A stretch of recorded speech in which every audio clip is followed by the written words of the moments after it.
tại là 5 giờ 15 phút. Mình đang đón xe để đi ra sân bay, bắt đầu cuộc hành trình đi Phú Quốc. Đây, đây hai đứa hai cái vali. Bây giờ mình sẽ đi ra đây để mình bắt xe. Hiện tại thì mình đã đến được sân bay và đây là khung cảnh sân bay sáng sớm, khá là vắng vẻ.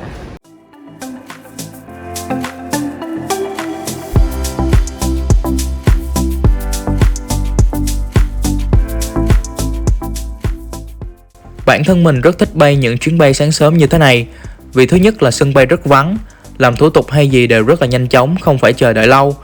Điều thứ hai đó là mình thích ngắm thành phố đang từ từ thức giấc chuẩn bị cho một ngày mới. Và bên cạnh đó thì khi bay sáng, chúng ta cũng có thể ngắm bình minh bên ô cửa sổ máy bay. Các bạn, thì bây giờ mình đã check-in xong và đi qua cửa an ninh xong, thì bây giờ hai đứa đang ngồi ở khu vực chờ cổng số 2 để lên máy bay. Bên kia là khu vực cửa số 2. Khoảng 5 phút nữa thì sẽ tới lượt chuyến bay của mình. Và đây là chuyến đi Phú Quốc đầu tiên của mình và Văn Anh. Hai đứa tính tận bây giờ mới có dịp đi Phú Quốc. 26 tuổi mới có dịp đi Phú Quốc. Bên ngại lên truyền hình mấy bạn ơi. Và hiện tại thì cái chuyến bay của mình đã hiện lên trên bảng và đã có dòng người xếp hàng. Đây, dòng người xếp hàng. Thì mình nghĩ là hôm nay là những người ở đây đó, cũng sẽ đi Phú Quốc như thế này. Thì chừng nào cái dòng người đó bắt đầu di chuyển check-in vô thì mình với Vân Anh sẽ vào chắc thông báo luôn nè. Chuyến bay VN182 không phải rồi. 3 của Vietnam Airlines từ Phú Quốc sẽ thay đổi cửa khởi hành sang cửa số 5 Vietnam Airlines. Đây, Flight hai chỗ check-in luôn. VN1823 departing for. Đây thì các anh chị phi hành đoàn đã tới và hai chú phi công. Theo quy định của Bộ Giao thông Vận tải, hành khách cư trú, lưu trú tại khu vực có dịch ở cấp 4 hoặc vùng cách ly y tế, phong tỏa. Phi đoàn tới thì mình chắc cũng lên sắp lên máy bay rồi. Có giá trị trong vòng 72 giờ kể từ thời điểm lấy mẫu xét nghiệm.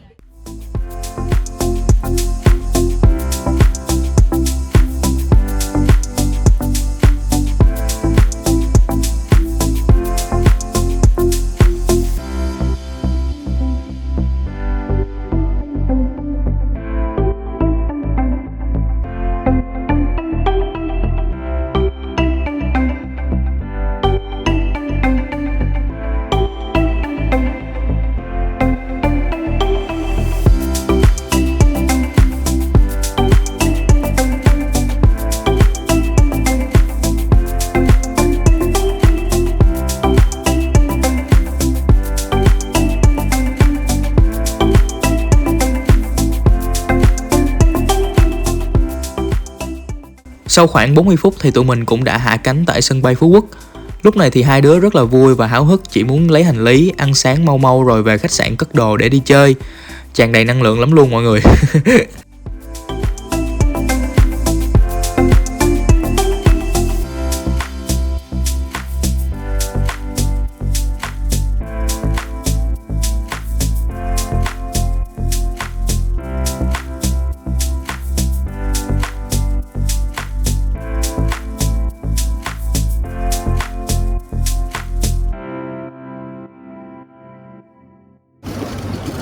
Đây, hành lý của mình đã ra rồi.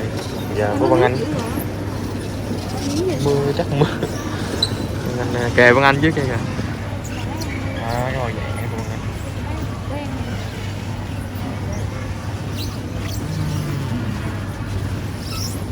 Rồi đi ra cửa kiểm tra hành lý là mọi người. Giờ chúng ta đã đặt chân tới Phú Quốc. Come on, let's go. Rồi bây giờ chúng ta sẽ đi tới đây mình ăn sáng. Không biết ở đây nó có bán món gì để mình thử. Đây các bạn, thì mình vừa mới xuống sân bay thì mình quẹo phải, mình qua đây ăn phở. thì ở đây nó có phở, bún bò với bánh mì ốp la. Thì sáng thì mình với Văn Anh ăn có một cái gì đó nó có nước để cho nó no bụng. Ở bên đây một cái là Urban Market, còn ở bên kia thấy bên kia đông hơn đó. Không biết các bạn có thấy không, để mình đó, bên đó thì mình thấy đông người hơn, còn bên đây thì vắng hơn. Thôi thì mình lần đầu tiên tới thì mình cứ thử thôi, thử ăn uống xong ví dụ lần sau có dịp quay lại thì mình qua bên kia ăn. Và đây là tô phở của mình, một tô phở rất là bự luôn, cái tô nó rất là bự luôn. Thì bên ngoài nhìn còn bự hơn bên trong video nha các bạn. Sẽ có một dĩa rau thơm, giá, chanh, các thứ và một dĩa nước chấm tương ớt với tương đen. Ok, bây giờ mình sẽ ăn nha các bạn. Khá là đói rồi, ăn còn phải sức để chơi nữa.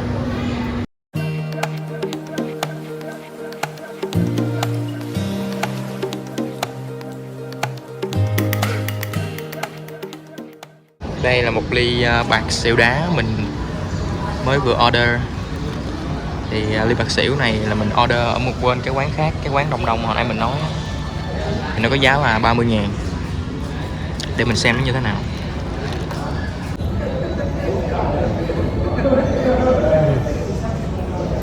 Cũng khá là ngon. Rất là ngon. Uống xong tỉnh táo đi chơi. Có ăn đúng không?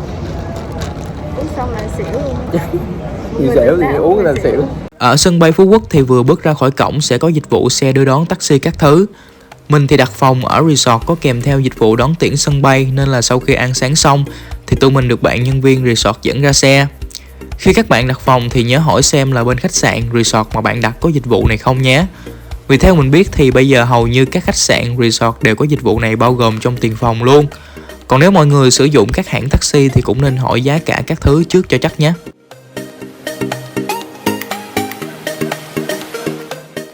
Từ sân bay di chuyển về resort sẽ mất khoảng 50 phút. Và khá là tình cờ là chuyến xe ngày hôm đó chỉ có 2 đứa tụi mình. Cứ như là được đi xe riêng ấy mọi người.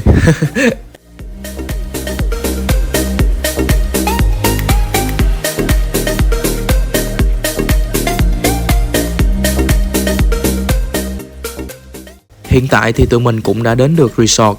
Theo lịch trình thì mình sẽ dành 2 ngày 1 đêm ở đây để tham quan VinWonders và Safari. Resort lần này mình ở đó chính là Radisson Blu Phú Quốc.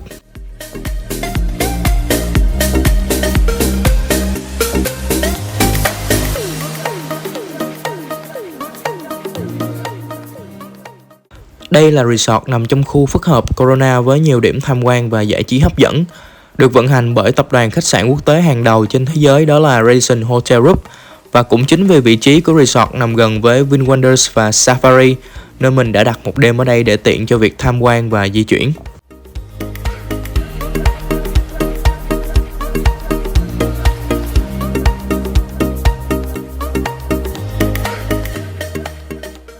Sau khi làm thủ tục check-in xong thì tụi mình đi khám phá VinWonders luôn. Tụi mình đi du lịch thì rất ít khi ở phòng lắm. Hầu hết thì sẽ là nguyên một ngày đi chơi, khám phá ở bên ngoài, chỉ về phòng vào buổi tối đi ngủ mà thôi. Và hiện tại thì mình đang bước vào khu VinWonder. Ở đây thì chắc hẳn mọi người cũng đã đi nhiều rồi, nhưng mà đây là lần đầu tiên hai tụi mình đi, cho nên sẽ là cái trải nghiệm của người chưa bao giờ đi nha. Đó thì mình thấy rất là đẹp và rất là hoành tráng. Đây, ở bên ngoài thật sự là đúng là thật là rất đẹp và hoành tráng luôn mọi người.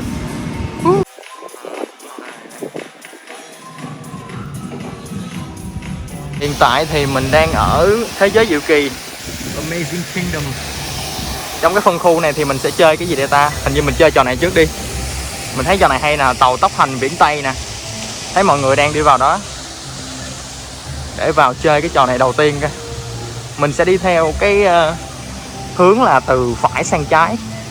Thì cái đầu tiên là thế giới diệu kỳ. Đến trải nghiệm trò chơi tàu tốc hành viễn Tây. Tàu chúng ta đã rời khỏi nhà ga và tiến sát vào biên giới viễn Tây của châu Mỹ. Vào những năm 1860 của thế kỷ 19, nơi sinh sống đầu tiên của người dân da đỏ. Khang trang vào những năm 60. Thế nhưng những ngôi nhà này là do các nhà thám hiểm châu Âu đã xây dựng nên Vì sau khi họ nhận thấy vùng đất của người dân da đỏ có nhiều nguồn tài nguyên chưa được khai phá, cho nên họ đã lồng chim và đuổi người dân da đỏ ra khỏi bản địa của mình để họ xây dựng một thị trấn tại đây và mang lại nguồn nước thị trấn này. Ơi, cô đang đi xe gì vậy? Hả? Cô đang đi xe gì? Dao ngõ biển hiển thị về màu da. Điều đầu tiên anh chị có thể nhận ra đây là ngôi trấn của người dân da đỏ. Đây nè. Và đây là cái chuyện có thể phát ra những chuyện có gì. Người dân nơi đây thì họ luôn tôn trọng sự họ xem là vào những năm 60 thì ở đây cái cuộc tranh chấp về men, việc thấy xuất hiện những anh chàng cao bồi, cưỡi ngựa, bắn súng để giải quyết. Đã thấy lại. Cảm ơn anh chị đã lắng nghe. Lắng động được cái gì không? Tàu tốc hành đã hết kết thúc. Đây là khu vực kiểu như miền biển Tây hoang dã. Đây là cái trò chơi tiếp theo, đó là trò chơi khám phá ngôi đền cổ hay gì á, The Temple of the Isis. Bây giờ mình sẽ vào bên trong xem có gì nha. Đây là khu vực của mấy đứa con nít chơi nhà banh nè, rồi treo leo núi nè. Cái này của mấy đứa nít thôi chứ mình bay vô nó kỳ lắm. Ở bên phía có khu vực ngồi chờ kìa, nhà hàng, khu vực nhà chờ, cầu tuột. Rồi cô bé hoàng khăn đỏ nè, cô bé hoàng khăn đỏ. Đây có chỗ gì số già xấu xa. Cái này có sư tử rồi bên đây ở đây. Thôi được rồi con anh nít nó nhìn nó xỉu cái ngang rồi. Này lên bạn ơi, được rồi bạn, cái giường nó không vừa bạn đâu bạn. Lại lên cái giường ngồi sập bây giờ. Đây là một cái trong cái chuyện cổ Gaelic về gia đình nhà gấu gì nè. Đó, nó sẽ trưng bày như thế này, câu chuyện cổ tích cho các bé vào đọc, vào chơi. Đây các bạn, thì đây là cái khu vực về chủ đề Viking. Đây là Viking, tộc người hồi xưa á, tộc người chiến hồi xưa, Mysterious Viking Village. Đây là khu làng Viking. Trong đây chúng ta sẽ chơi các trò như là ngôi làng chiến binh, rừng rậm viễn chinh, thử thách thần sấm. Đây, Chơi này nè. chơi cái này nè, cảm giác mạnh nè các bạn. Chuẩn bị vô cảm giác mạnh rồi đó. Cô lên chơi, khi chơi ở đâu? Trong khu vực ngôi làng chiến binh Viking thì sẽ có trò chơi này tên là thử thách thần sấm, khá là hay và mang tính chất thử thách sức mạnh của bản thân. Trò chơi này bạn sẽ được mặc đồ bảo hộ như mấy nhà leo núi ấy, và sẽ có 3 cấp độ. Mỗi cấp độ sẽ có độ khó khác nhau và cấp độ càng cao thì chặng đường thử thách càng dài. Lúc đầu mình chơi thì thực sự mình chỉ dám bám vào những sợi dây cáp thôi ấy, vì cứ sợ buông ra là sẽ bị gớt xuống. Vân Anh thì chỉ chơi cấp độ 1, còn mình thì chơi cấp độ 1 và 2. Và do là quá đói nên mình đã không chơi cấp độ 3 mà tụi mình đi ăn trưa luôn. Mình khuyên nếu bạn nào không sợ độ cao mà muốn coi sức bền của mình tới đâu thì nhớ tham gia trò chơi này nha. Cũng khá là thú vị đó.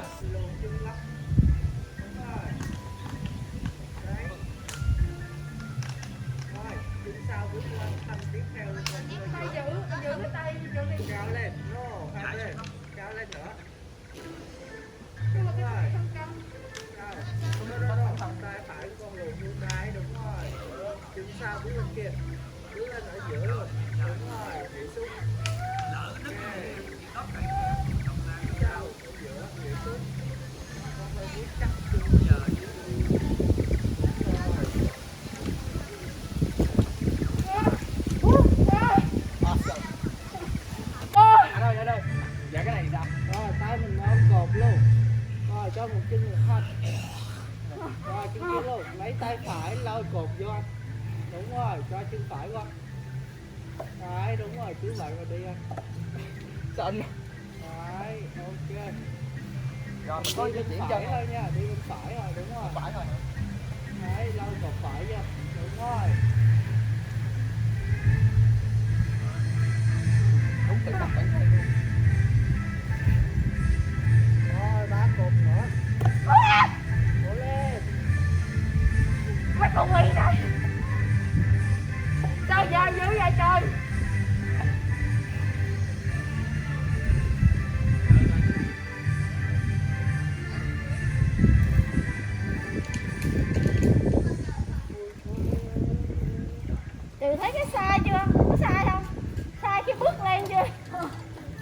sai cũng đi. Sai cũng đi rồi. Trời cái đi nữa đi. Ôm cái trụ đi vậy.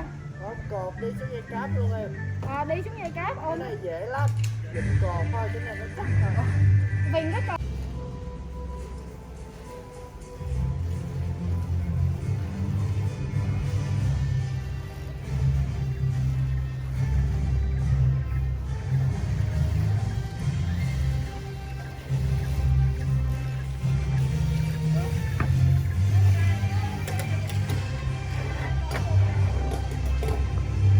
Vậy á.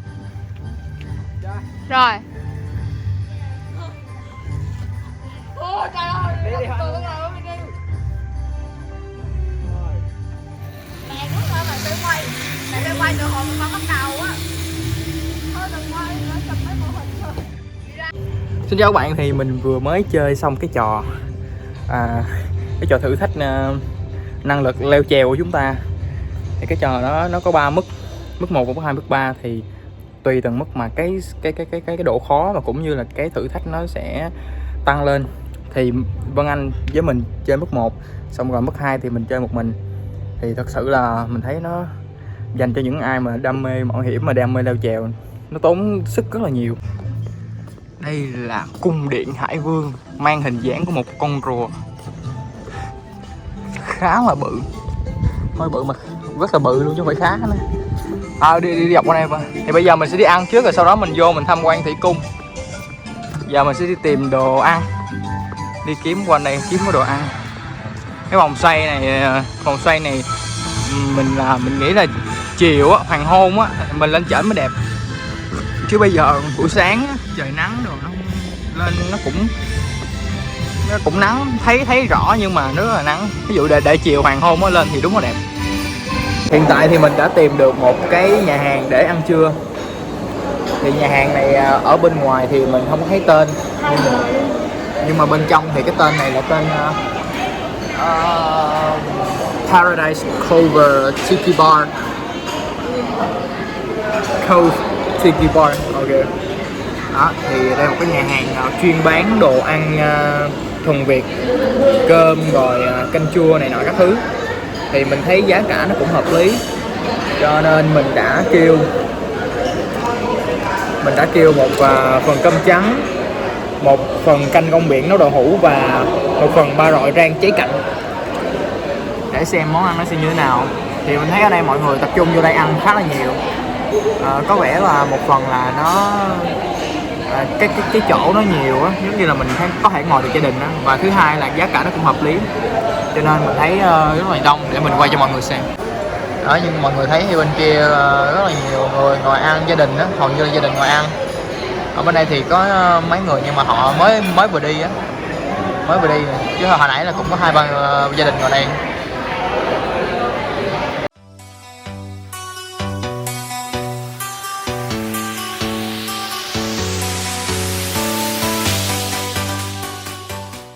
Ok, bây giờ thì chúng ta sẽ đi chơi trò chơi này. Đó là tàu lượn siêu tốc, nhưng mà được gọi là cơn thịnh nộ của thần Zeus. Giờ mình sẽ chơi trò này nè các bạn. Đó.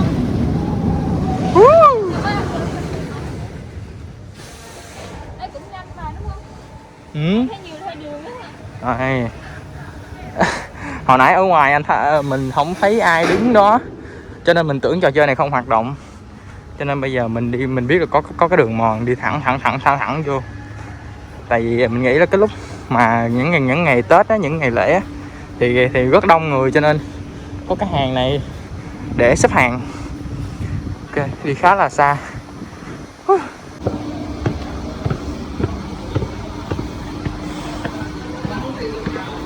Không sử dụng điện thoại và không hút thuốc khi tham gia trò chơi. Please do not wear glasses, buy hat, sandals, use camera, phone or smoke while playing this ride. Mình đã chơi cái trò tàu lượn siêu tốc không, và thật sự là mình rất là ok luôn các bạn, rất là đã luôn. Cái cảm giác nó rất là hay, rất là đã. Mình nghĩ là cái trò tàu lượn siêu tốc này là trò xịn nhất trong cái khu công viên này rồi. Yes, các bạn, thì bây giờ là khoảng 4 giờ chiều Và mình với Vân Anh cũng đã dành khoảng mấy tiếng để chơi những trò chơi ở công viên chủ đề này. Thì bây giờ hai đứa đi ra bắt xe để về khách sạn check-in. Khá là mệt rồi. Bây giờ thì về sẽ check-in nghỉ ngơi để tối còn đi ăn tối và xem show Tinh Hoa Việt Nam. Là còn cái thủy cung và một vài trò chơi. Nhưng mà thật sự là sáng nay mình đi xe nó cũng tới hơi trễ á, cho nên cũng không có nhiều thời gian để tham quan. Cho thôi thì hẹn Phú Quốc VinWonder một ngày không xa. Hiện tại thì mình thấy là khách đang vào nhiều hơn là buổi sáng hay là buổi chiều nó mát mẻ mọi người đi. Còn mình thì quan niệm mình là mình đi từ buổi sáng để chơi được nguyên ngày luôn.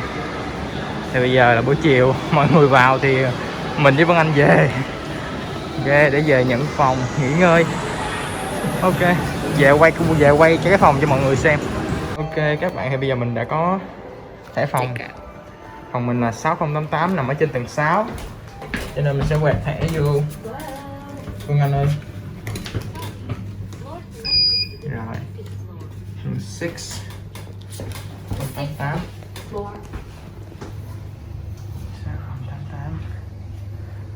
cái này cái thang máy cũng đẹp mà, trên mấy cái đèn vàng vàng cũng đẹp. Âm u nha. Rồi tầng thứ 6. Ok, bây giờ mọi người đã sẵn sàng chưa? Chúng ta hãy cùng bước vào căn phòng và xem nó như thế nào nha.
Chào mọi người, thì bây giờ mình đã check-in phòng xong.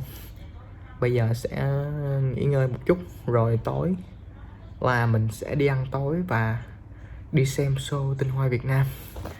Hôm nay đi chơi ở VinWonder cũng khá là mệt, nguyên một ngày luôn. Tới bây giờ là 4 giờ mấy, 4 giờ 15. Ok, thật sự là nếu như đi chơi Wonder để đi chơi hết thì mình cần một ngày, nguyên một ngày luôn. Và lịch trình tối nay sẽ đi ăn tối và đi xem show Tinh Hoa Việt Nam. Alright. Đây là khung cảnh ở Resort Radisson Blu Phú Quốc vào lúc hoàng hôn. Thì hoàng hôn hôm nay thì nó lại mọc ở bên phía bên kia, cho nên mình không có quay được. Chứ mà cái view này mà ngắm hoàng hôn thì tuyệt đỉnh luôn mọi người. Tiếc là hoàng hôn nó xuống ở bên kia. Tiếc là hoàng hôn xuống bên kia cho nên mình không có quay được cảnh hoàng hôn. chứ không thì cái view này là ngắm hoàng hôn là tuyệt đỉnh luôn. Đó, mình pha trà. Đó thì ở đây thì mọi người thấy thì có ghế đồ các thứ, mình chỉ ngồi đây mình ngắm hoàng hôn, mình uống nước, trời ơi đúng bài luôn. Nhưng mà hoàng hôn thì nó lại xuống ở bên phía bên ở đằng sau mình, tiếc thiệt. Ở đây là cái khu tổ hợp các resort nè. Thì đến với Phú Quốc lần này lần đầu tiên thì mình chọn ở resort Radisson, thì để xem như thế nào, và lần sau thí dụ mình có dịp tới Phú Quốc lần sau thì mình có thể ở Vinpearl này nọ, vòng đây. Thấy ở đây xung quanh toàn là resort không, khá là ok. Đó. Ok, thì bây giờ buổi chiều mình cũng đang chuẩn bị sửa soạn để đi ăn tối rồi đi xem show Tinh Hoa Việt Nam. Thì mình thấy là mọi người tới đây nói là nên đi coi show Việt Nam, show Tinh Hoa Việt Nam để tại vì cái sự quy mô và cái sự công phu về cái show đó rất là nổi tiếng, bởi vì nó được đầu tư rất là kỹ càng, cho nên tối nay mình sẽ đi xem. Ok mọi người. Ok, xin chào các bạn. Thì bây giờ mình với Văn Anh sẽ đi ăn tối, sẽ đi ra Grand World để ăn tối. Ở đó có khu chợ đêm, thì coi ở đó xem có cái gì để ăn để uống, và sau đó sẽ đi coi show Tinh Hoa Việt Nam. Bây giờ thì chúng ta sẽ đi xuống tầng 1 và nhờ khách sạn gọi xe điện để mình đi qua bên Grand World. Ok.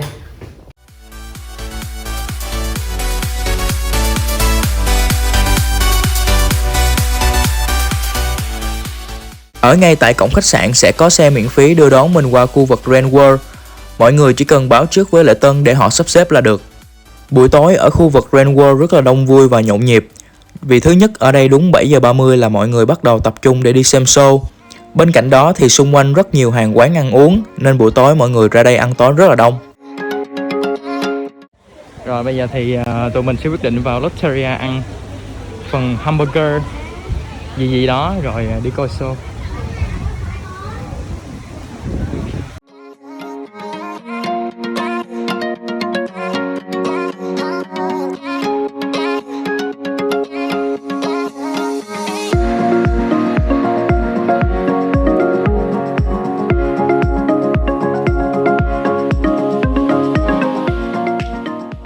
Khi vào xem show thì chúng ta sẽ được mang đồ ăn, thức uống vào bên trong, nên tụi mình đã ghé vào một tiệm nước để mua trà sữa. Show sẽ kéo dài trong khoảng 45 phút nên mình khuyên mọi người nên ăn trước rồi hãy vào coi, để tránh tình trạng là chúng ta sẽ bị đói giữa chừng. Đây mình đã mua một ly trà sữa thật để mình vào uống. Ok, mình đã mua một ly trà sữa. Vân Anh thì trà sữa sữa tươi trên rau đường đen của mình là trà sữa cái gì này quên, trà thạch gì đó quên tiêu rồi. Bây giờ thì mình sẽ đi vào xem show Tinh Hoa. Mình đã đổi vé cứng sáng nay tại VinWonder rồi, cho nên bây giờ mình chỉ vô mình đưa cho người ta cái này thôi là được. Đây là khu mình sẽ coi show Tinh Hoa.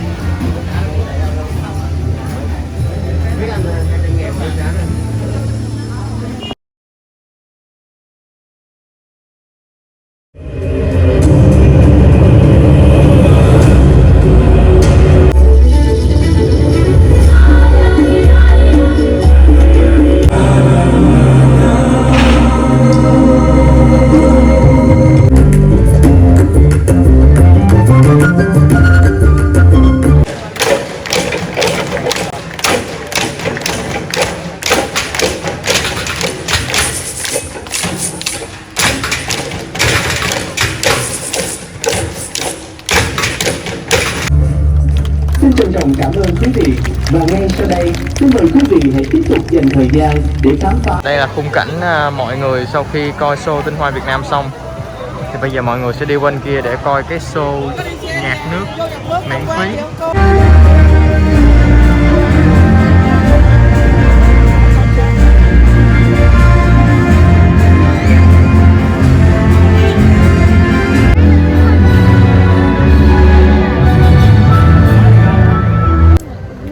các bạn, thì mình đã coi xong show Tinh Hoa Việt Nam và cũng như là show Sắc Màu Venice.